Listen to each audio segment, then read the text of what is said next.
Bernard Accoyer, bonjour. Bonjour. Vous êtes président de l'Assemblée nationale et vous sortez le livre « Un homme politique peut-il dire toute la vérité ?» aux éditions Lattès. Pouvez-vous nous préciser ce que vous pensez par rapport au déficit et à la dette, à la crise du déficit et de la dette aujourd'hui? Quelles sont les véritables raisons? Depuis plus de 30 ans, à peu près 35 ans, aucun budget n'a été adopté en équilibre. Tous ont été adoptés en déséquilibre avec du déficit. Donc la dette a augmenté, elle était de 20% du PIB en 1980, elle atteint aujourd'hui 88% du PIB. Tout simplement parce que la mondialisation est passée par là, que les usines sont parties ailleurs et que la création de richesse est partie avec elle. Mais nous n'avons pas suffisamment tenu compte, et pour assurer le même niveau de vie aux Français, les gouvernements ont fonctionné en empruntant pour faire des dépenses de fonctionnement.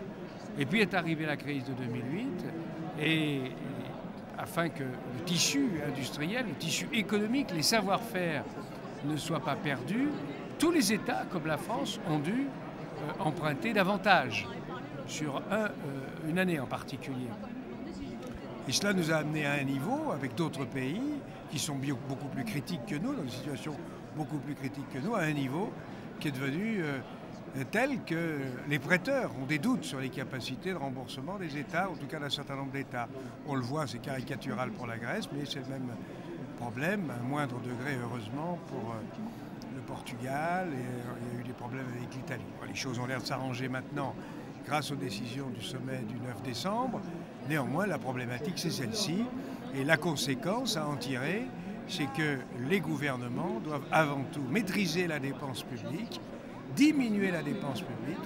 C'est ce qu'a fait l'exécutif au cours de cette fin de législature. Et il faudra continuer derrière. Faire croire aux Français que l'on pourrait s'en sortir sans diminuer la dépense publique n'est pas sérieux, c'est inexact. Et c'est pour ça qu'aujourd'hui, le thème qui s'impose, c'est celui de la vérité et de la réalité. Et la réalité, c'est pas qu'on peut stabiliser l'effectif, non. Il faut diminuer le nombre des fonctionnaires d'État, il faut poursuivre la réforme des retraites, continuer la réforme, la révision générale des politiques publiques, seul moyen de diminuer la dépense publique et de rétablir un caractère sain pour les finances de l'État.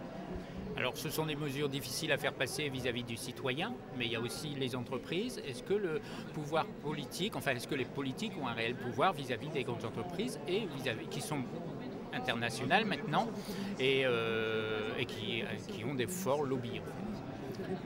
Mais bien sûr que la politique a un pouvoir considérable. C'est une question de volonté. Lorsque, au début des années 80, le gouvernement Monroy, ou en tout cas sous l'impulsion du président Mitterrand, choisit de mettre les œuvres d'art en dehors de l'impôt sur le patrimoine, il choisit les œuvres d'art et non pas l'entreprise. Voilà un choix politique. Je ne dis pas ce qu'il aurait fallu faire ou ce qu'il faudrait faire, mais voilà un choix politique.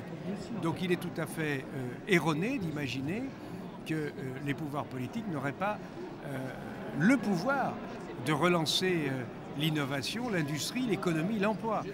Quand on choisit de privilégier la recherche dans les entreprises, lorsque l'on choisit d'alléger les charges du travail, par exemple en faisant financer une partie de la protection sociale par la consommation, on favorise la compétitivité de l'économie française qui s'est dégradée depuis les 35 heures en 2000 et sur lesquelles il faudra revenir, les 35 heures, bien évidemment.